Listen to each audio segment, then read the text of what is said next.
faço aqui para pôr meu nome? Não sei. Pode Já começar, está gravando. Começamos a gravação. Ok. Então, meus amigos, nossa primeira live do ano, abrindo com a nossa querida Nádia do Couto Vale, que é doutora em filosofia, mestre em educação, pós-graduada em literatura inglesa, professora universitária da UERJ. Não, Ela também... O FRJ. O FRJ, tá, desculpa. Ela é Não, coordenadora geral. Tu é coordenadora geral do INSEB, né, Nádia? Presidente. Sou presidente. Presidente agora? Presidente, estou atrasada. Presidente do INSEB, Instituto de Cultura Espírita do Brasil. É produtora e apresentadora da Rádio Rio de Janeiro. É uma grande divulgadora da doutrina espírita. Também trabalha com grupo interreligioso na UERJ, não é isso, Nádia? Isso. Na UERJ você tem um grupo, né? Na UERJ, a apresentação inclui apresentada, tudo junto, né? Tá bom. A UERJ tem, esse é um caso muito específico e muito favorecedor para a divulgação do espiritismo. A UERJ tem, na estrutura da universidade, no organograma, tem o PROEPER, que é o Programa de Estudos e Pesquisas das Religiões. E eu faço o melhor possível para representar o espiritismo lá na UERJ. E eu tenho feito congressos de semana inteira, de 9 às 5, reunindo companheiros nossos de vários estados. Já fizemos um internacional, o França-Brasil, e, ao final, eu sempre faço um painel interreligioso. Representantes de todas as religiões que aceitam o convite, praticamente todas, comparecem, e como eu extraio um aspecto do tema geral do Congresso, cada um diz exatamente a visão que tem a sua religião a respeito daquele tema. Ai, que bom, Nádia. Então, vamos divulgar. Grande divulgadora da doutrina espírita, palestrante, trabalha no Grupo Espírita André Luiz como médium, e é nossa amiga, é minha amiga. Então, eu fiz o convite a ela aceitou assim na mesma hora, como ela já foi lá no INCA para a gente também. E aqui a gente está, nesse momento, para falar sobre a espiritualidade em tempos de pandemia. E aí, agora eu passo a palavra para a Nádia, para nos abrilhantar nesta noite, que eu fico muito feliz com a tua fala. Obrigada, Nádia.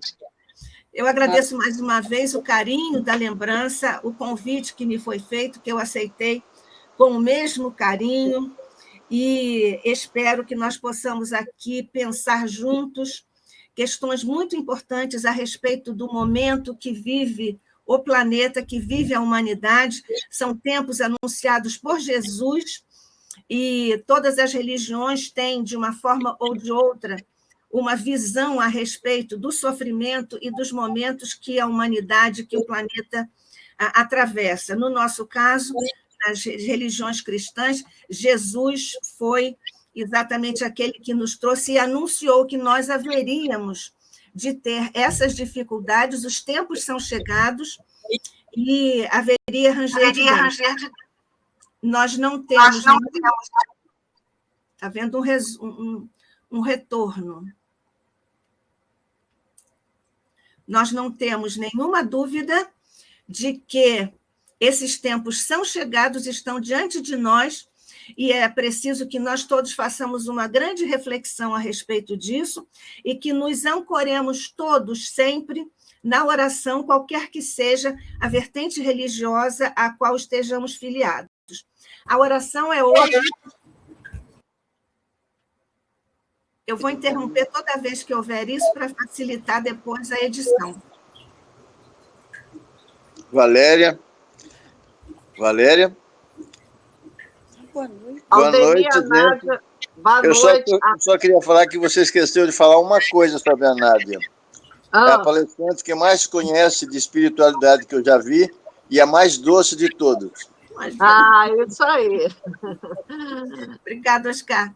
Bem, então, e a oração é hoje um objeto de pesquisa, porque durante muito tempo foi tida como alguma coisa assim relegada, a palavra é mesmo essa, né? de algumas partes, de alguns segmentos da sociedade, para a sociedade médica e científica, de um modo geral, a oração era tida como alguma coisa menor para os místicos. E hoje ela é um tema aprofundado sobre essa investigação do homem a respeito da sua espiritualidade. A espiritualidade, como nós sabemos, é uma instância do ser humano que busca investigar em si mesmo, e é uma questão interessante, quando o homem é investigador e investigado ao mesmo tempo, mas ele busca investigar-se a respeito do que ele é, para onde ele vai, e isso diz respeito a uma espécie de chip que tem a criatura humana, naturalmente um chip divino, divinamente planejada pelo nosso Pai Celestial, para que nós possamos estabelecer esse contato com ele, que nós vamos estreitando ao longo dos séculos, ao longo do tempo que for necessário, para que nós possamos nos desenvolver e nos tornarmos não só melhores, mas justamente por isso nos aproximarmos cada vez mais da divindade do Pai que nos criou e que governa todos os universos. A ciência hoje já nos autoriza a falarmos assim em universos no plural, e nós sabemos disso. Portanto, a oração é a exteriorização desse anseio, é uma espécie de nostalgia do infinito que o homem experimenta. Então, ele se abre para o infinito através da oração e tem, naturalmente, o reconforto, o atendimento, o refrigério, o alívio, o ânimo, a renovação de energias físicas, perispirituais e espirituais, emocionais, psicológicas, psíquicas e também físicas, porque nós sabemos, inclusive pelas pesquisas que se desenvolvem no mundo inteiro, no Reino Unido, nos Estados Unidos, no Canadá, em toda parte, a respeito dessa relação que antes eram tanto misteriosa e agora a ciência já está explicitando, a respeito dessa relação entre o ser espiritual que nós somos e a nossa capacidade de atuarmos pelo pensamento, pela vontade, sobre os elementos do nosso corpo físico. Existem, particularmente, vou lembrar aqui, umas pesquisas no campo da cardiologia, em que foram feitas com rigor científico, naturalmente com grupo de controle e com outros grupos. Então, foram condicionados ou foram planejados momentos em que um grupo orava para um determinado grupo da pesquisa e outro grupo não teve nenhuma oração para ele. Então, depois foram, naturalmente, cotejados, analisados os resultados, e nós vimos que, pelo menos nas pesquisas, já constataram que os resultados, não só no ânimo, no corpo físico, até no restabelecimento, na recuperação de células do corpo físico, isso foi consequência das orações recebidas. Nós sabemos hoje que no campo da oração, nós estamos, inclusive nessa pesquisa, há desdobramentos dessa metodologia em que também foi obtido o mesmo resultado com as orações à distância. E os beneficiados da oração receberam, de igual modo, esse benefício, em função dessa potência que é o pensamento, e nós temos isso abundantemente explicado, não só pela ciência, também pela doutrina espírita, em A Gênese. Desculpem eu ficar falando assim mais frequentemente, mas é porque é o hábito de nós sempre nos reportarmos a isso.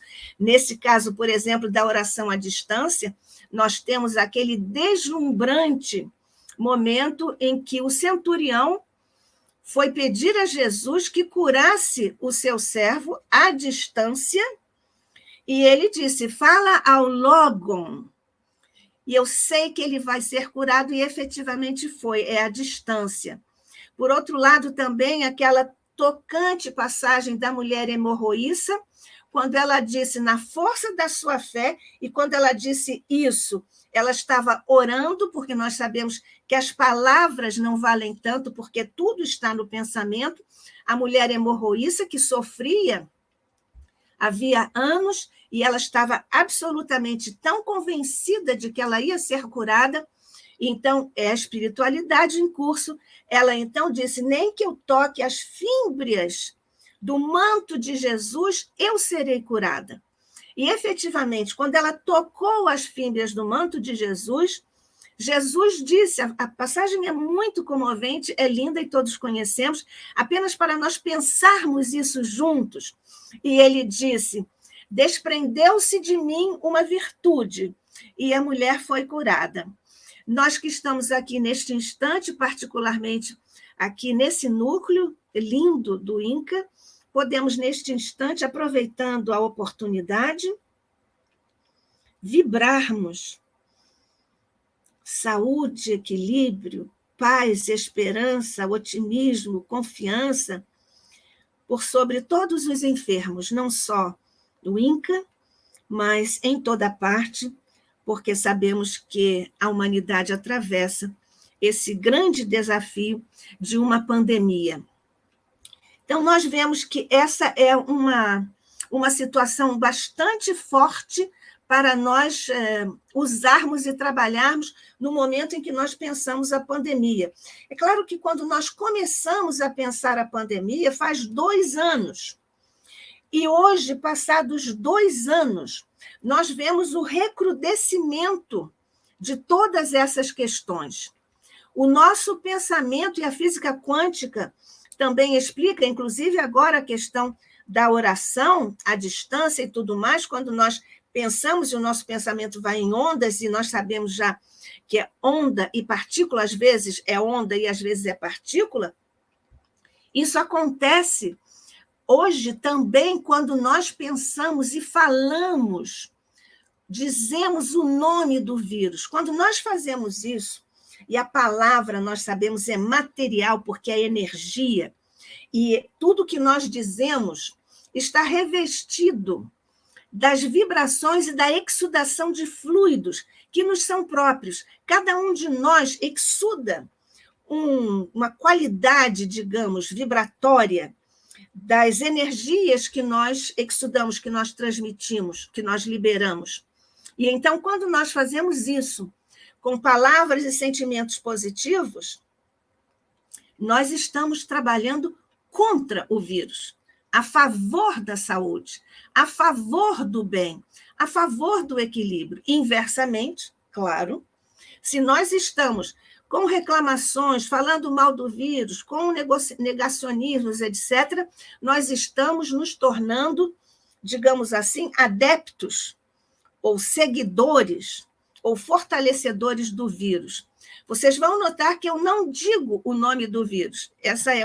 Eu uso uma palavra genérica, mas eu não particularizo isso, porque quando nós fazemos isso, nós fortalecemos essa energia que está aí circulando, e circula cada vez mais com essas reincidências, com essas... Nem seria o caso, tecnicamente, de dizermos, temos aqui um médico, então, tecnicamente, não seria o caso de nós dizermos recidiva, mas é uma coisa que volta numa espécie de minueto vibratório. O minueto, nós sabemos, é aquela dança, um passinho para frente, 2 para trás, é mais ou menos o minueto da forma como a humanidade está se relacionando com esse grande momento, da grande lição que nós estamos sendo convidados a viver e precisamos aprender a lição.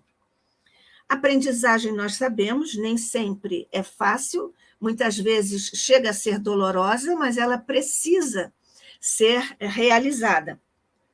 Então, neste caso, a humanidade está por força de várias circunstâncias, a humanidade está fazendo recrudescer. Imaginemos isso até numa análise que nós precisamos fazer sobre o que nós estamos fazendo. Se nós estamos seguindo as descobertas, as pesquisas, as vacinas, no caso, esse é um dado. Cada um de nós está livre, por criação divina, para se constituir arquiteto de si mesmo, pelo uso da sua liberdade, do seu livre-arbítrio.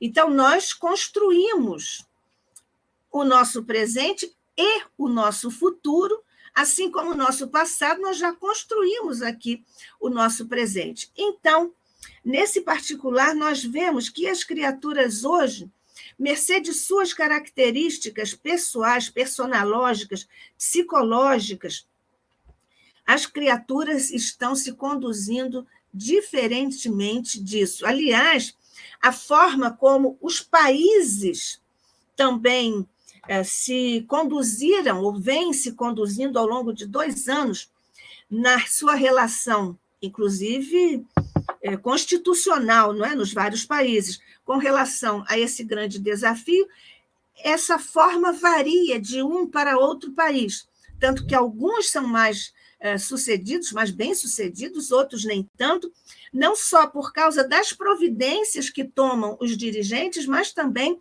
com relação à forma como o povo, como uma entidade, como uma personalidade coletiva, reage a essas solicitações do momento. Nós vemos o caso da Nova Zelândia e temos outros tantos. Então, é nesse caso, quando o pensamento e a disciplina das criaturas fazem o chamado confinamento, particularmente, acho que é muito mais interessante nós falarmos não só de confinamento, de isolamento, mas nós falarmos de uma forma mais amena, no sentido de nós nos recolhermos. Nós estarmos recolhidos implica em que nós estamos em paz, nos protegendo por força da nossa consciência e no uso da nossa liberdade, escolhendo o que é melhor para nós. Nesse caso, do ponto de vista filosófico, por exemplo, quando nós estamos optando por esse novo estar no mundo, algumas pessoas chamam aspirando o novo normal, mas nesse nosso estar no mundo, nós vemos essas diferentes formas de posturas existenciais, psicológicas, emocionais, grupais e coletivas, no sentido mais amplo, em sociedades que vêm atuando diferentemente com relação a essas solicitações e a responsabilidade que têm de acordo com a sua relação com o outro. É interessante nós vermos que nós temos aqui uma questão de uma lógica. O vírus derruba a lógica. Quando nós vemos que nós todos apreciamos as linhas argumentativas das soluções que têm sido trazidas, agora o número de leitos baixou em sua intensidade para internações, então vamos liberar os jogos. Isso tudo tem, como dizia um nosso grande herói do futebol, tem que combinar com o vírus. Porque o vírus é que está definindo o movimento, o ritmo das situações e dos dias que nós estamos vivendo, da época que nós estamos vivendo. Toda a nossa lógica está derrubada. Aristóteles, toda a linha de filósofos racionalistas, toda essa linha está derrubada. Aristóteles, Leibniz, Descartes e tantos outros estão derrubados pela lógica. Mas nós inventamos uma lógica que contrapõe-se a lógica do vírus, que não está se preocupando em absolutamente com a nossa reação. Ele simplesmente sabe, claro que nós aqui estamos quase que humanizando o vírus, mas ele tem uma forma específica de agir e reagir no meio que lhe é próprio, e, a rigor, todo o meio existente é próprio ao vírus, desde que a criatura esteja com as suas defesas vibratórias, emocionais, psicológicas, espirituais abertas. Porque é o amor que nos protege. É a forma de nós nos mantermos naquela sintonia que nós nos referíamos ainda há pouco. São os pensamentos bons que nos fazem a proteção devida. Nós sabemos, por exemplo, falávamos ainda há pouco sobre as pesquisas, há uma linha de pesquisa, tem uns 40 anos mais ou menos, da psiconeuroendocrinoimunologia, que é também chamada biologia da esperança, que estabelece uma relação direta entre a qualidade dos pensamentos, sentimentos e emoções e a construção da saúde ou da doença. Isso também se inscreve no quadro que vivemos hoje, no enfrentamento da pandemia. Então, a psiconeuroendocrinoimunologia já atesta isso, e claro que as pesquisas continuam nesse sentido, do ponto de vista de que o nosso pensamento irriga o nosso cérebro, e o nosso cérebro produz elementos que vão irrigar o nosso cosmo orgânico. Assim é que nós construímos a saúde. Inversamente, os pensamentos negativos, emoções negativas, depressivas, de maldade, inclusive, de maledicência, tudo que aquela longa lista que nós temos sempre pronta com relação ao perfil dos nossos outros irmãos, quando isso acontece, o processo é o mesmo. Então, do cérebro partem esses elementos que vão irrigar com desequilíbrios que atingem a intimidade das células e a intimidade dos nossos centros de processamento no corpo, para a atuação do corpo, e isso cria a doença. Não é à toa que, do ponto de vista... Acho que vou dizer uma palavra que talvez a medicina ou a ciência ainda não assuma, mas acho que, ao longo do tempo, de uma forma, digamos, intuitiva, a medicina disse que fulano fez um AVC, fulano fez um câncer. Isso data de muito tempo antes da psiconeuroendocrinologia, só que esta ideia data dos gregos clássicos, até de Hipócrates, o pai da medicina, não é? Então, é desse ponto de vista que nós estamos analisando uma abordagem à natureza da nossa relação com o vírus. Porque nós estamos também exteriorizando, claro, não só as nossas virtudes, quando nós estamos cientes e conscientes de que nós devemos nos proteger e seguir um raciocínio que seja lógico, mas nós estamos falando mesmo da lógica, né? Então, essa questão da proteção, que nós já vimos que a lógica, o vírus está nem prestando atenção à nossa lógica, que fica aos pés do vírus, desse ponto de vista, porque o vírus se esconde de nós. Ele, em alguns casos, a pessoa contaminada contamina e ninguém sabe, está assintomática. Ele se escondeu ali. E nós não temos como saber. Não tínhamos, agora começamos a ter, com alguns testes, algumas conquistas, que Deus seja louvado pelas conquistas, inclusive imensas e tão rápidas que nós tivemos nesses 2 anos, mas ainda falta muito, principalmente porque talvez as pessoas não estejam ajudando muito, estariam ajudando mais esses heróis que estão na linha de frente no combate e nas pesquisas, se nós estivéssemos mais adaptados a isso, porque a adaptabilidade é uma das facetas da grande lição que nos traz agora esse vírus. Então, nessa grande lição, nós temos algumas inversões da lógica cartesiana, na qual nós fomos todos criados, porque a escola, tudo é cartesiano, a filosofia é cartesiana. Então, nós temos essa lógica que é dominada, derrubada pelo vírus, ele se esconde nos assintomáticos, ele faz algumas situações em que você faz um exame, dá um resultado, você fica convencido daquilo e daqui a pouco é outro resultado, porque ele é muito ágil. Então, nós estamos com essas dificuldades na relação com o invisível.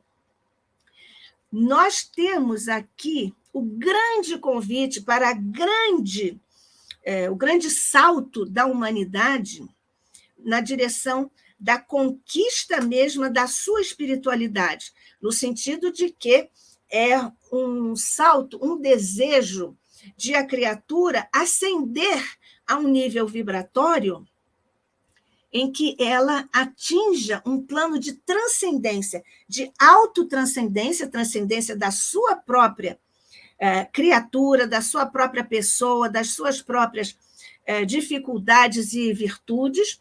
Então, esta disposição para atingir lá é uma grande conquista que está a nos aguardar, porém, é preciso que nós façamos agora a nossa parte com base nessa nova lógica que se instala, porque nós falamos de novo normal, do ponto de vista psicológico e até psicanalítico, eu me arriscaria a dizer, porque quando nós dizemos novo normal, esse novo normal é nós voltarmos de novo àquilo que nós vivíamos.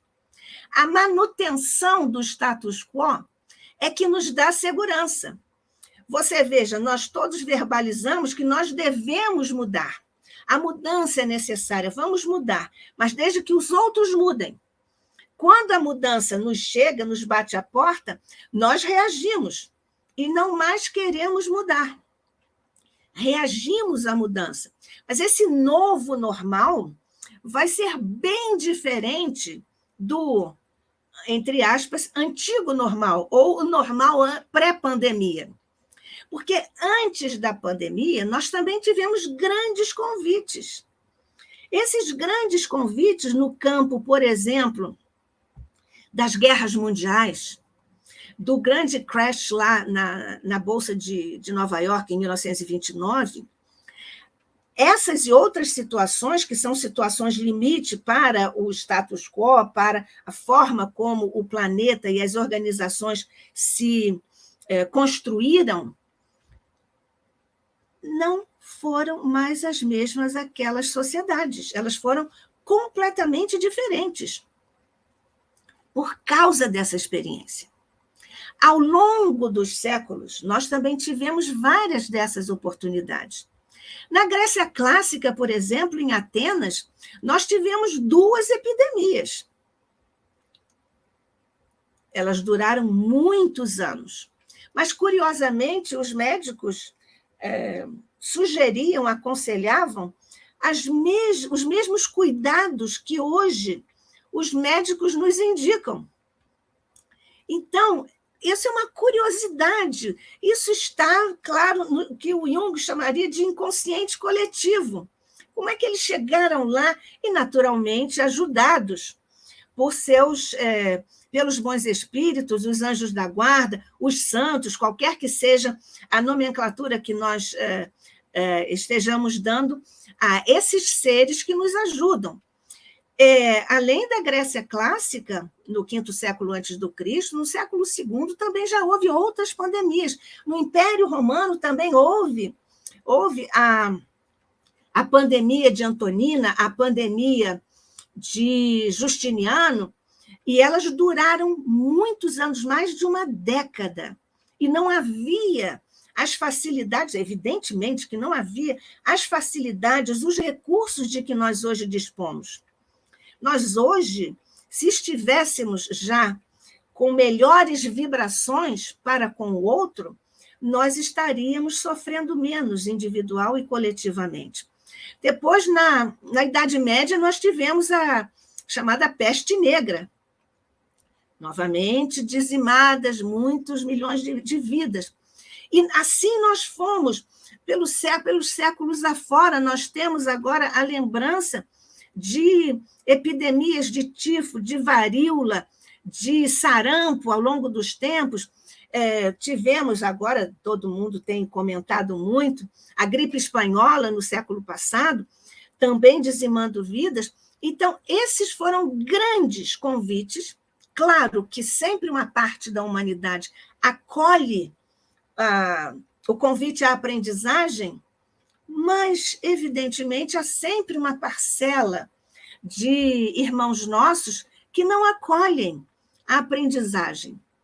E aí, esse é um caminho certo para a dor, porque nós precisamos saber que a dor só nos vem quando nós nos afastamos daquilo que é certo, daquilo que é ético, daquilo que está na lei de Deus, qualquer que seja a religião a que nós estejamos filiados, ou mesmo os ateus, quando estão filiados ao serviço do bem, ao trabalho no bem, eles estão protegidos pelo bem que fazem.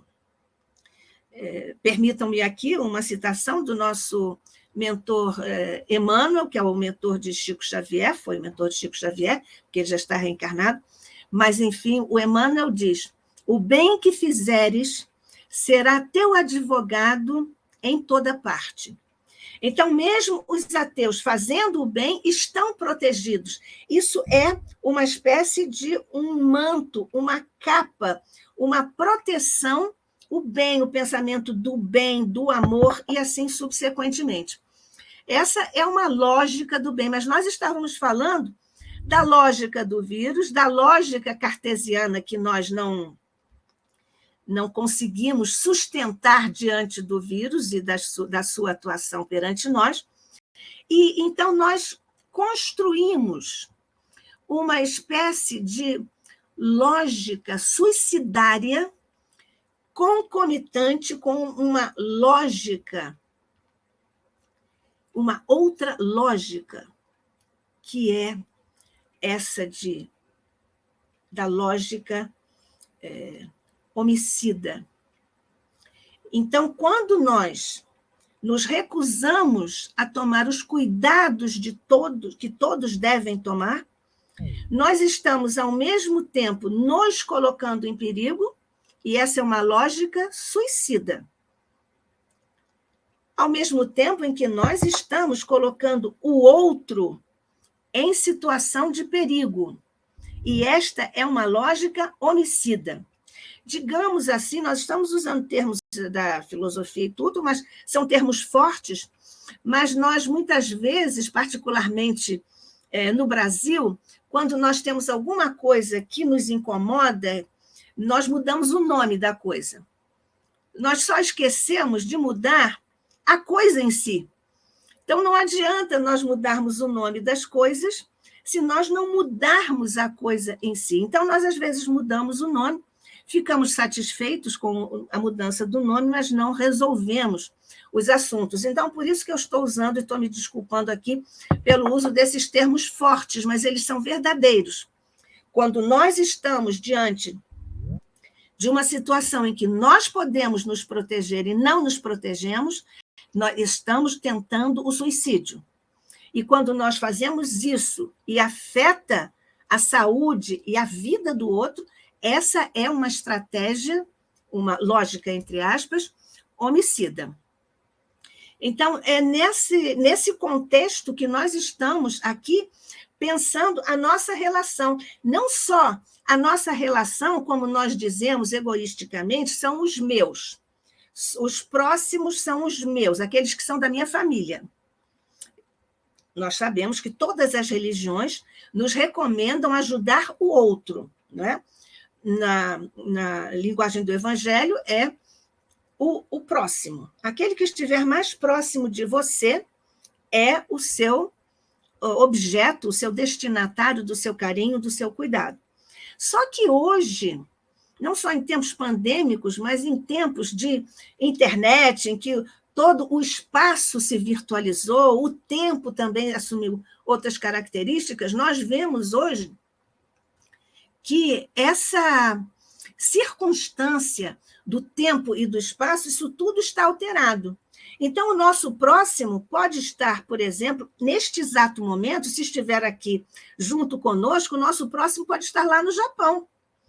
E nós podemos orar por ele e atingi-lo beneficamente ou não, dependendo dos pensamentos que nós estejamos exteriorizando. Então, e nós temos o grande convite da amorosidade para com aquele que é humano, e nós precisamos ver que a humanidade que existe em nós palpita na humanidade que existe no outro. Essa questão do outro ser próximo, tudo, é uma outra questão. Em latim, nós dizemos alter, né? Que é o outro. E nós dizemos alien, que é o estrangeiro, que está desconhecido ou longe. Com essa experiência da pandemia e o convite para nós nos situarmos dentro desse novo cânone de vivência individual, grupal e coletiva, inclusive no sentido e no escopo planetário, nós vemos que nós estamos diante desse grande desafio de nos trabalharmos para amar o outro, amar a nós próprios, nos protegendo. Fazendo isso, nós estamos amando o outro, exteriorizando um amor na direção do outro, seja ele esse outro conhecido, esse outro próximo, ou o outro que nós não conhecemos, mas que é humano, e em sendo humano experimenta as mesmas contingências, os mesmos desafios que nós estamos vivendo, qualquer que seja o quadrante do planeta.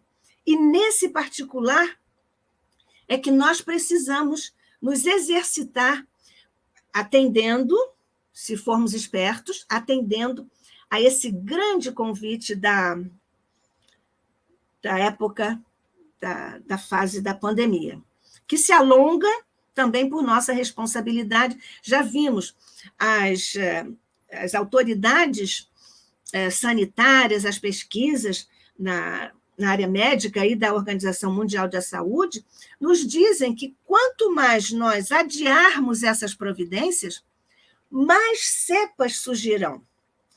E mais cepas surgirão cada vez mais, entre aspas, fortalecidas no sentido da sua agilidade, da sua letalidade, de outras características que, não sendo especialistas, nós não podemos dizer, mas os especialistas estão dizendo isso através da Organização Mundial da Saúde. Então, além é claro que, nesse caso, quando nós falamos dessa lógica, e dessa lógica do bem, essa lógica humanitária, que é de nós irmos ao encontro do alter e do alien, do próximo e do distante, do estranho, daquele que nos é estranho, nós estamos na lógica do bem, na lógica do amor e na lógica da segurança. Por falar em segurança, esse é um grande convite, um grande desafio também que a época da pandemia nos apresenta. Nesse caso, a segurança tem aqui umas nuances do pensamento hobbesiano. Thomas Hobbes, que é um filósofo inglês, ele, inclusive, é o precursor, ele dá o fundamento para o autoritarismo, mas, enfim, ele tem muitas coisas interessantes. Com relação à segurança, por exemplo, ele diz que a segurança é uma coisa que o homem preza muito. Claro, nós sabemos até pelo instinto de conservação. Mas ele disse que o homem, e aí tem a grande questão, uma das grandes, as áreas das mais frequentadas pela filosofia, que é a liberdade, e com relação à questão liberdade e segurança, Hobbes disse que o homem é capaz de renunciar à sua segurança, à sua liberdade, em benefício da sua segurança. Essa é uma questão importante para nós meditarmos, temos exemplos disso. Quando ocorreu aquela calamidade lá nos Estados Unidos das Torres Gêmeas, nós vimos que foram passadas leis no Congresso que reduziam alguns direitos humanos, lá que é o país, um berço, né, da democracia e dos direitos humanos. Mas os norte-americanos receberam com muita tranquilidade a redução ou a restrição a alguns de seus direitos que eram conquistas em nome da sua segurança, porque, claro, que foram, então, instituídos esquemas rígidos de segurança, nós todos sabemos, acompanhamos isso.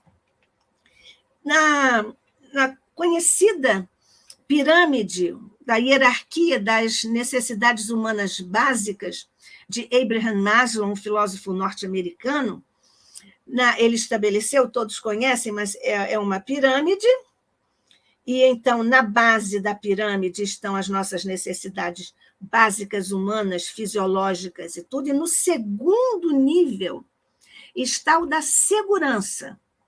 Então, nós temos dois pensamentos a respeito da segurança como sendo uma coisa muito intrincada na intimidade profunda do psiquismo humano. Curiosamente, uma parcela da humanidade reage a isso. Não está querendo a sua segurança porque não acredita nisso. Por que não acredita? Nós sabemos que Paulo disse que a fé é para nós termos, inclusive, a fé naquilo que nós não vemos. É uma definição de Paulo, de São Paulo, para os nossos irmãos católicos. A época da pandemia é uma espécie de didaxis do invisível para nós. Porque muitas pessoas, porque não veem, não acreditam que o vírus esteja aí e que ele seja tão letal. As pessoas não acreditam nisso. Quando elas dizem isso, elas podem estar sendo muito sinceras. Porque elas têm essa relação muito materializada, não é? De que nós precisamos tocar, medir, cheirar as coisas para que elas sejam reais para nós. O que essas pessoas esquecem é de que elas estão muito já acostumadas a lidar com esse invisível.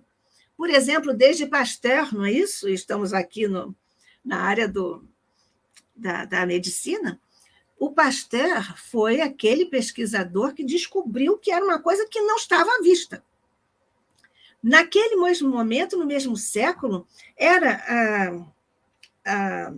digamos, a descoberta do micro, que o Pasteur representa aqui, e do macro, que os grandes astrônomos e tal descobriam. Também não era visível. Nós somos capazes de identificar corpos celestes matematizando as distâncias. Não sei se só mas mais de um elemento da química foi descoberto porque os pesquisadores foram fazendo cálculos e concluíram: aqui tem que haver um elemento. Continuaram as pesquisas e estava lá o elemento. E nós estamos acostumados a tomar vacinas.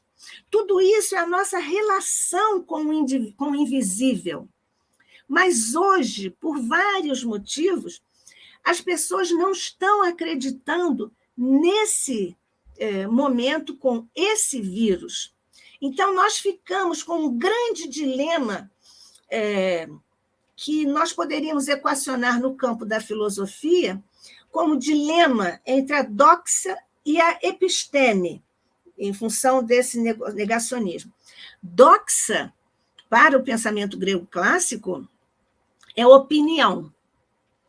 E a opinião, nós sabemos, é livre, cada um pode ter, mas sem provar, ela não vinga. Ela é um produto respeitável para cada indivíduo, mas o que vale mesmo, e já valia para o pensamento grego clássico, é a episteme, que é o conhecimento, que hoje nós estamos falando de ciência. Então, o grande dilema que nós vivemos hoje com relação à ciência, às vacinas, ao negacionismo, não estamos aqui trazendo nenhuma coloração de caráter político, partidário, em absoluto. Nós estamos aqui falando uma tentativa de análise das coisas que nós estamos constatando na realidade, no cenário que vive a humanidade hoje. Há um pensamento negacionista que pode estar nesse dilema do invisível, pode estar nessa questão da doxa, que é a opinião, isso é uma opinião. O que as pesquisas provam não é opinião, é episteme. Então, esse é o grande dilema entre a vontade do homem e a realidade do vírus. Então, nós vemos que essas questões todas que nós estamos tendo, a pessoa tem liberdade para ter a sua opinião. A grande questão ética que se levanta é até que ponto eu posso ter a minha opinião livre se ela compromete a vida do outro, se ela compromete a saúde, a vida do outro. Essa é a grande questão ética que hoje está nos desafiando. Porque nós vemos que as coisas não param, o vírus também não para. E nós temos condição de parar o vírus.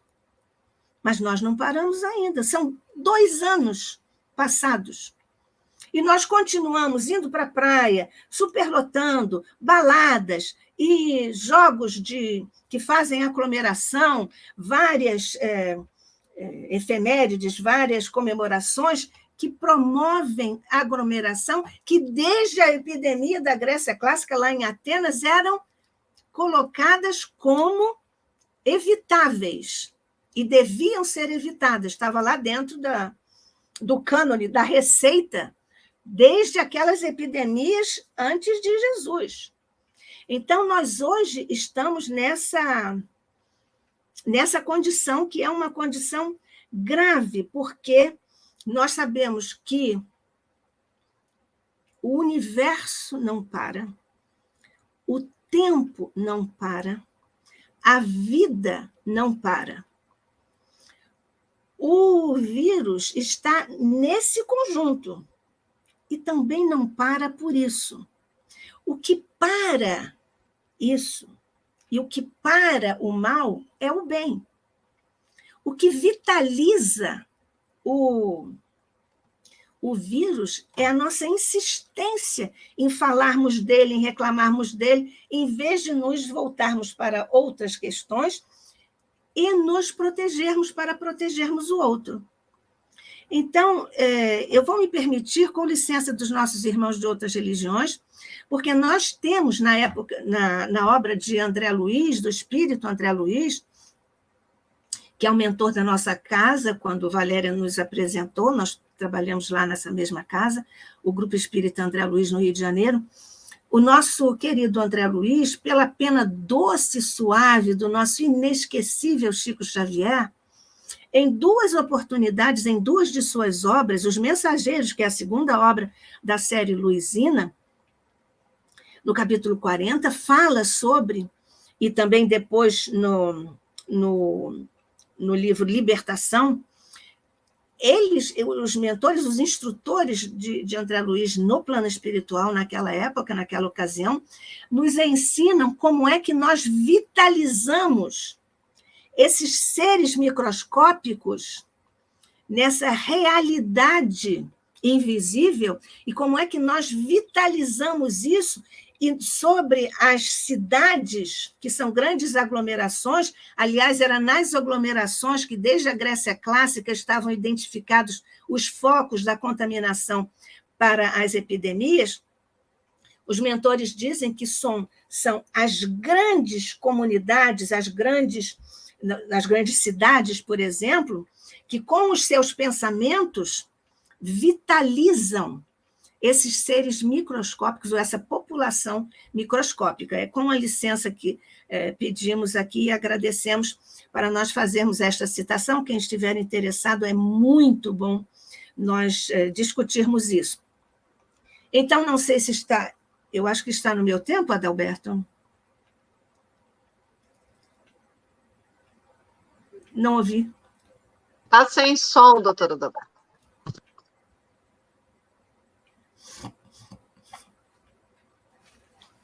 Cinco minutos. Que já passaram? Já passei ou ainda tenho? Não. Tem 5 minutos. Ainda tenho, tá bom. Então, vamos lá. Então, vamos falar, por exemplo, da questão do... Nós estamos falando do universo não para, o universo, o tempo e a vida não param. Então, vamos falar de ritmo e de velocidade, não é isso? A questão está muito bem exemplificada naquela história, que é uma história muito interessante do ponto de vista filosófico, da lebre e da tartaruga, né?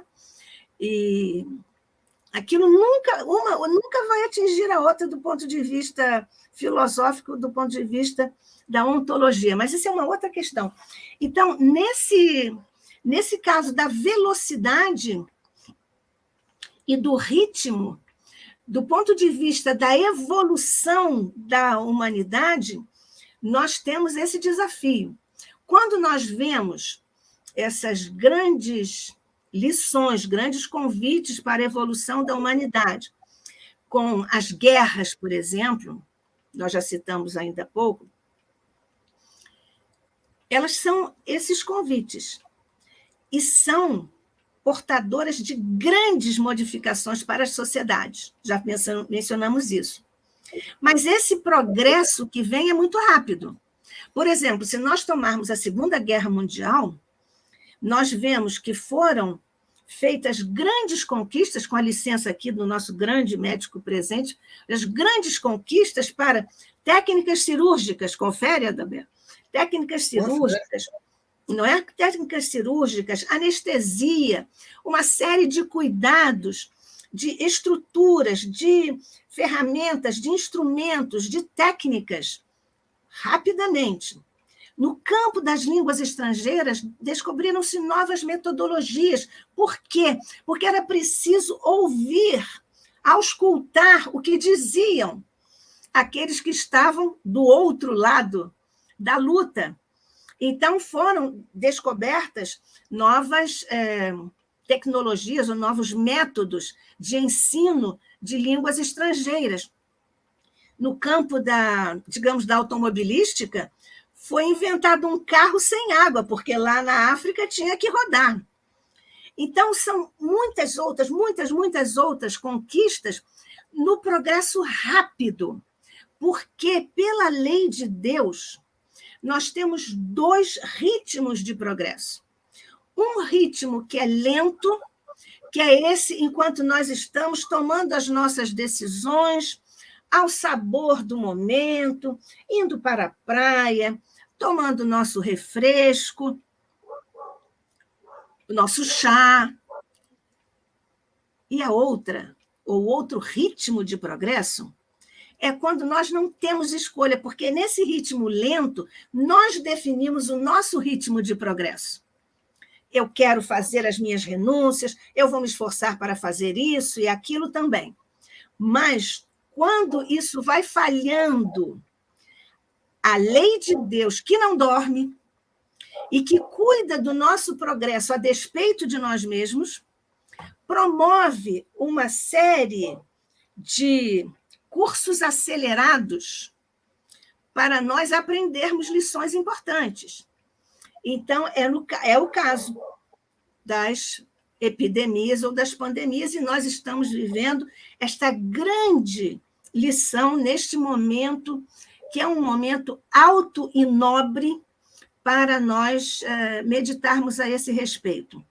Acho que vou pedir 2 minutinhos, daqueles longos, para que cada um tem mais de 60 segundos, só para eu falar sobre algumas questões muito rapidamente, sobre a preparação, a nossa preparação para o enfrentamento e para nós estarmos com esses mecanismos, ou pelo menos lidando bem com esses mecanismos, que é o do despertamento da consciência e do de redirecionamento da energia. Tudo é energia no universo. A ciência hoje já é uma questão tranquila, pacífica. Tudo é energia no universo. E o mal também é uma energia. Nós precisamos mudar o sinal dessa energia para nós trabalharmos o bem em nós e no nosso entorno. Se nós todos fizermos isso, isso vai acontecer o que acontece quando nós jogamos uma pedrinha na superfície de um lago plácido e vai fazer marolinha até lá longe. Você veja que um tsunami agora em Tonga, um dia desses, há 2 dias, alterou o nível do nosso mar aqui no Rio de Janeiro. Porque tudo está em tudo, tudo se comunica no universo.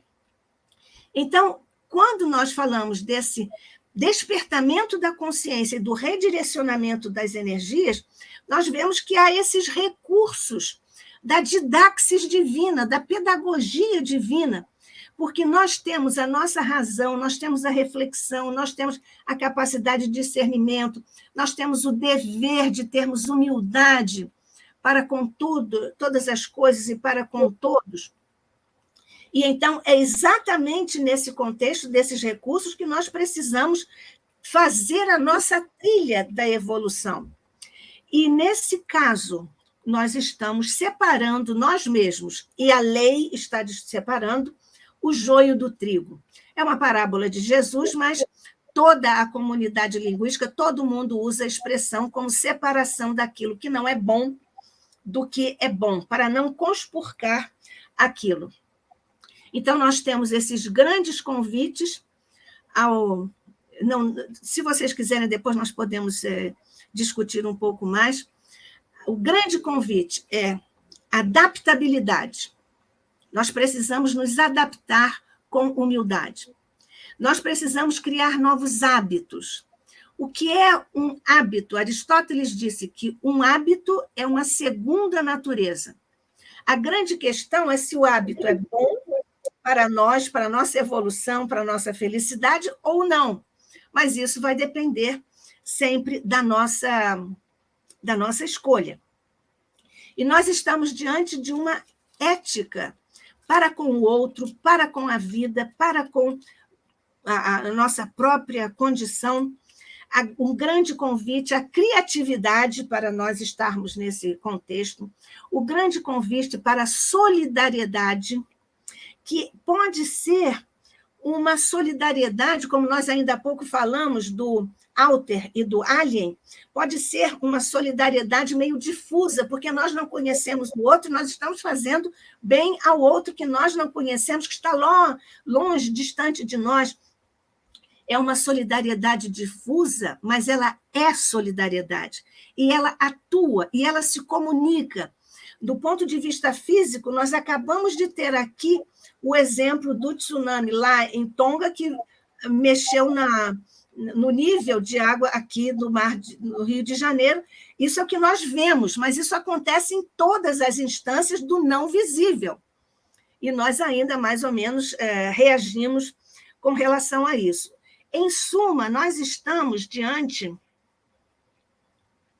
de uma questão que diz respeito ao nosso instinto de conservação, ao nosso instinto de responsabilidade, ao nosso instinto de buscarmos a essência e nos despedirmos das aparências que são tão caras a nós, que representam tanto da nossa vaidade e às quais nós dedicamos tanta energia, tanto tempo e acabamos falhando no uso ótimo do tempo e no uso ótimo das nossas possibilidades e das nossas energias pessoais para essa grande transição que precisamos fazer individual e coletivamente e que nos aguarda chamando um convite superior, transcendente, fenomenal, surpreendente e poderoso.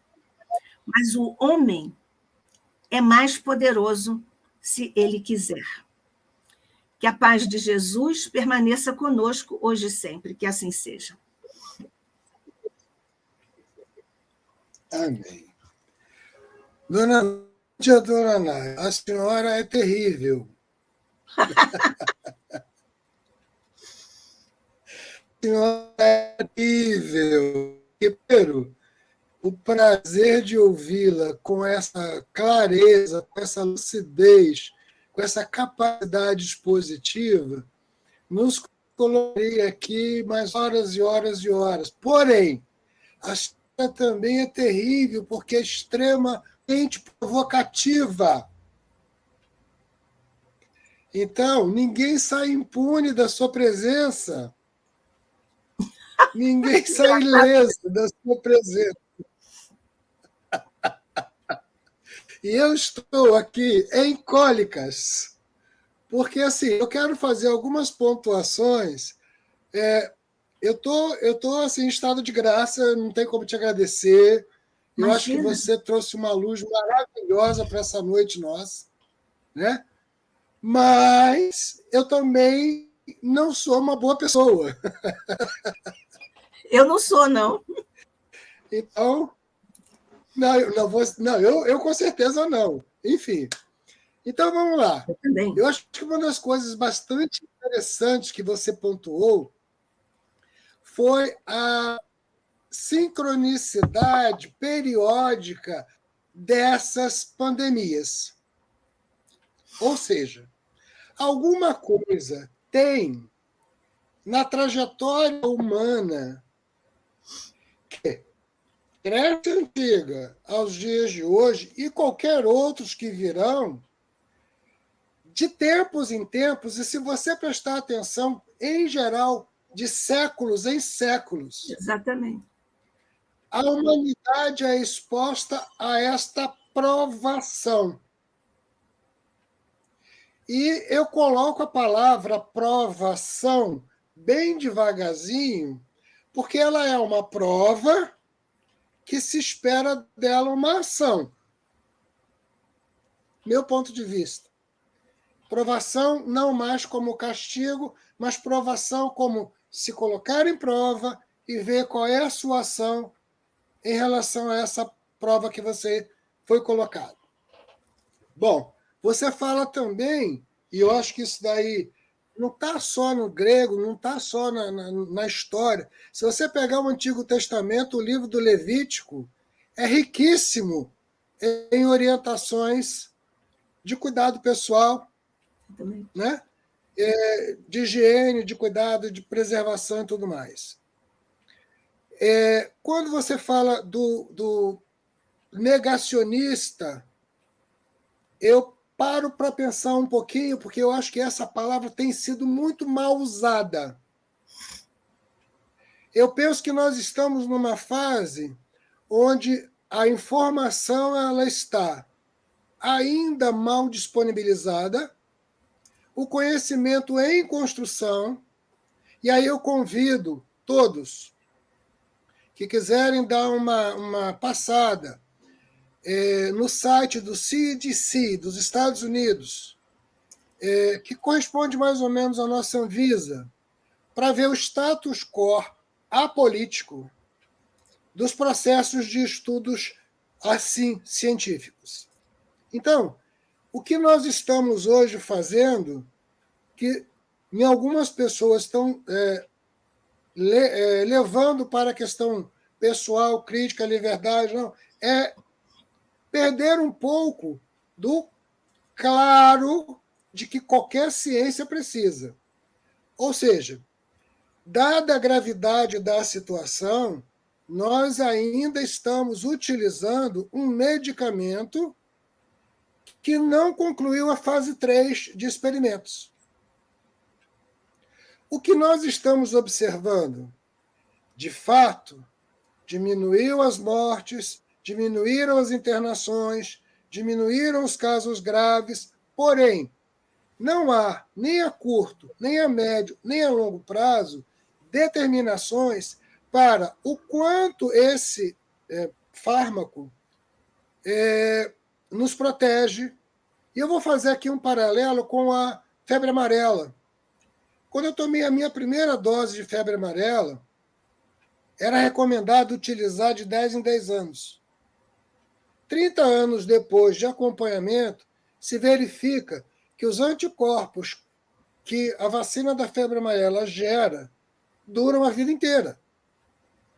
Com a vacina que nós estamos utilizando, nós não temos tempo de observação para ver a durabilidade dessa proteção. Então, a gente tem reinfecções constantes. Beleza? Isso quer dizer que você não deve se vacinar? Isso quer dizer que você não deve se proteger? Isso quer dizer que você não deve cuidar do seu ambiente, do ambiente ao seu redor? Absolutamente não. O Levítico já dizia isso. E a Grécia Antiga já dizia isso. Então não tem esse problema. Só você chamou atenção aí para a questão hipocrática. E eu acho que é uma situação que eu gostaria de pontuar, que é em relação... Você me dá só uma partezinha, você vai mudar de assunto, vai sair da questão da negação. O sufixo ismo quer dizer doutrina. Então, quando eu digo negacionismo, é uma postura mental que nega o que está diante de si. Essa postura pode mudar, ela vai mudando. Você mesmo disse, a ciência vai mudando e as pessoas vão mudando.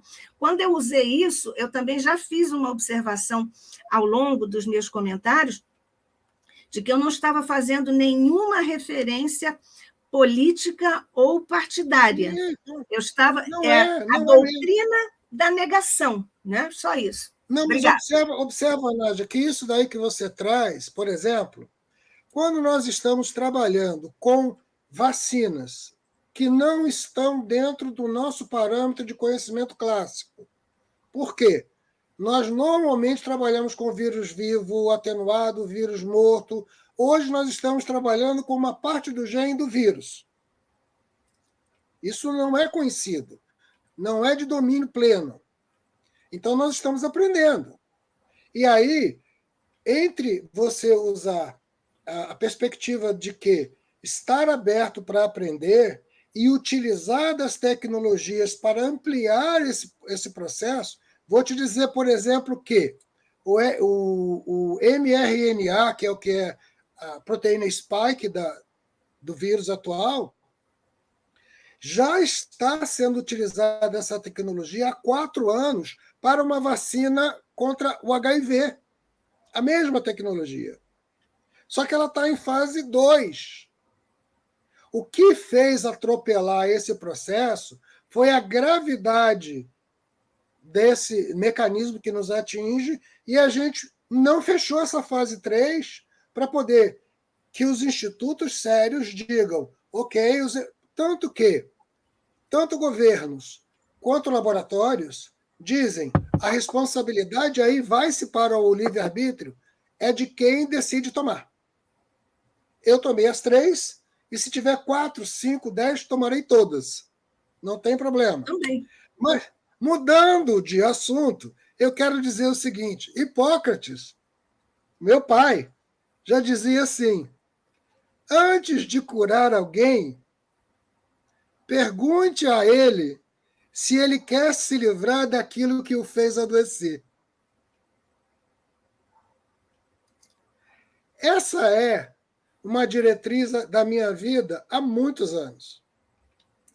Porque você falou muito bem, a questão está em cima de como você projeta todo esse material energético mental e transmuta ele para o seu corpo. Porém, o que é definitivo, o corpo ou o espírito? É o espírito. O corpo é transitório. Independente de religião, nós estamos falando de conceito, né? E aí a gente cai numa coisa que a gente observa no nosso cotidiano. Temos estudos, você falou aí da cardiologia, em diversas áreas em que a fé, a crença, a religião ou a religiosidade são mecanismos protetores contra o adoecimento e favorecedores do restabelecimento. Então, assim, as pessoas que têm crenças, fé, religião e tudo mais, têm menos hipertensão, menos doença cardiológica, menos várias coisas. Nós desenvolvemos no NAVE há 3 anos, 4 anos, aquilo que nós chamamos de comunidade orante, que é a oração intercessória, baseado nos estudos de Koenig, da Universidade de Duke. Né? Só que nós estamos, infelizmente, muito tupiniquins eles já estão na fase da avaliação duplo cego. E nós estamos na fase do acolhimento e do ser pedagógico para ensinar as pessoas que a força do teu pensamento não tem limitação para se colocar. Então, assim, eu queria te perguntar o seguinte: haveria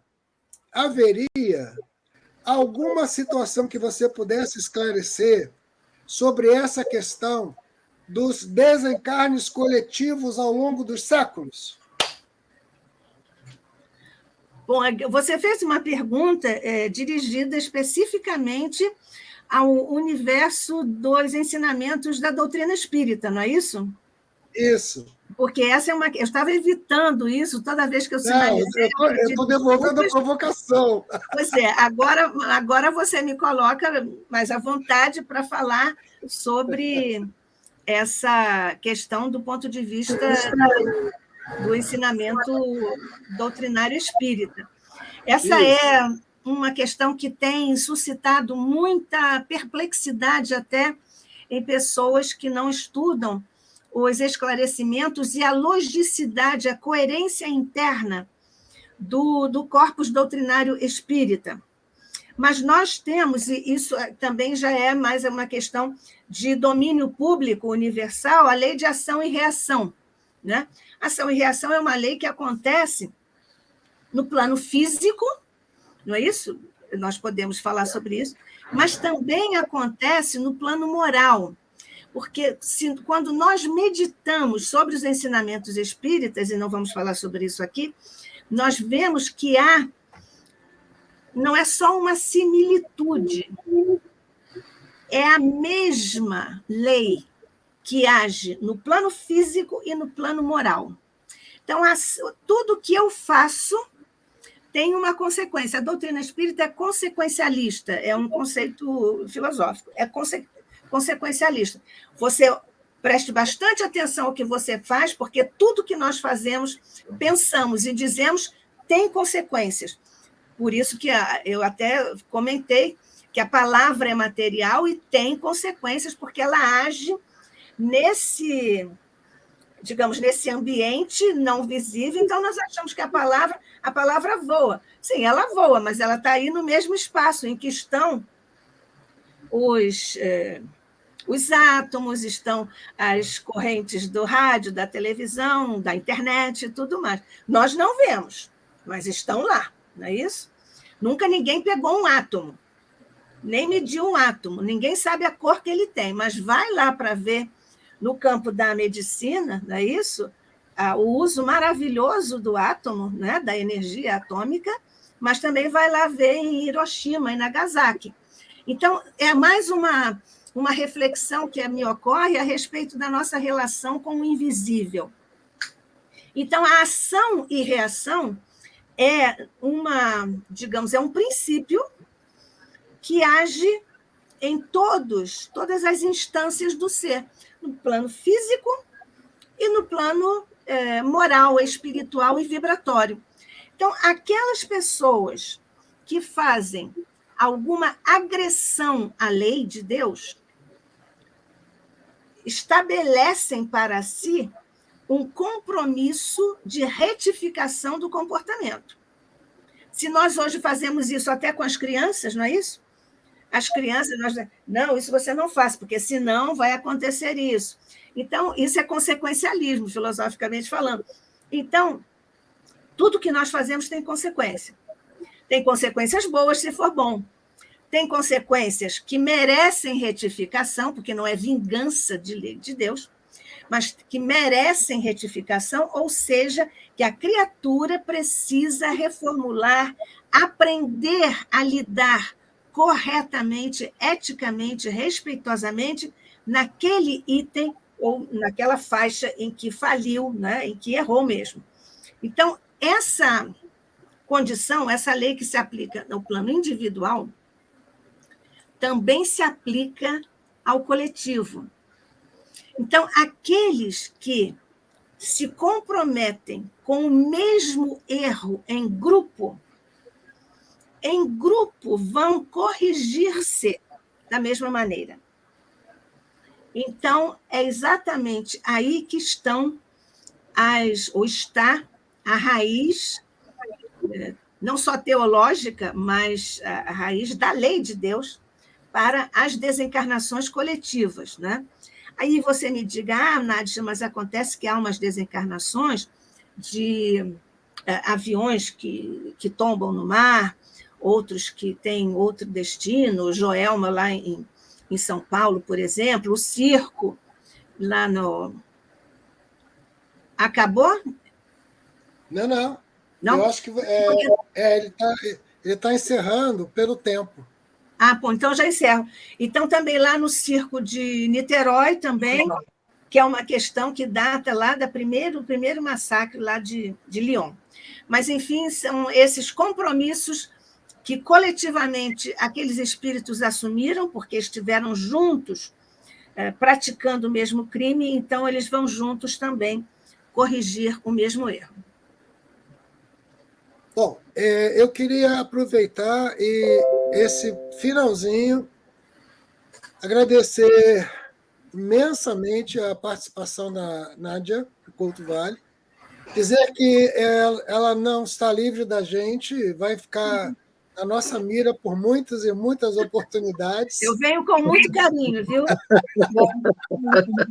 Então, logo a gente consiga fazer as nossas atividades mais normalmente, presencialmente, melhor dizendo, porque normalmente nunca mais.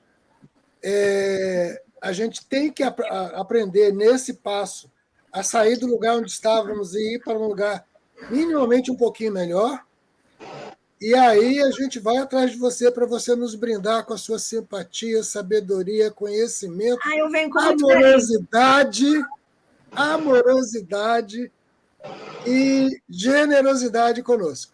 Imagina, eu venho com muito carinho e quero mais uma vez agradecer não só o convite, mas toda a vibração de amor que vocês dedicam a esta tarefa, e eu me sinto muito honrada em vocês me convidarem para participar dessa tarefa que vocês desenvolvem, primando pelo amor, pela dedicação ao outro. Então, eu me sinto honrada de estar aqui nesse grupo que tem esse objetivo e essa característica superior. Muito obrigada. Deus abençoe a vocês todos, em ambos os planos da existência.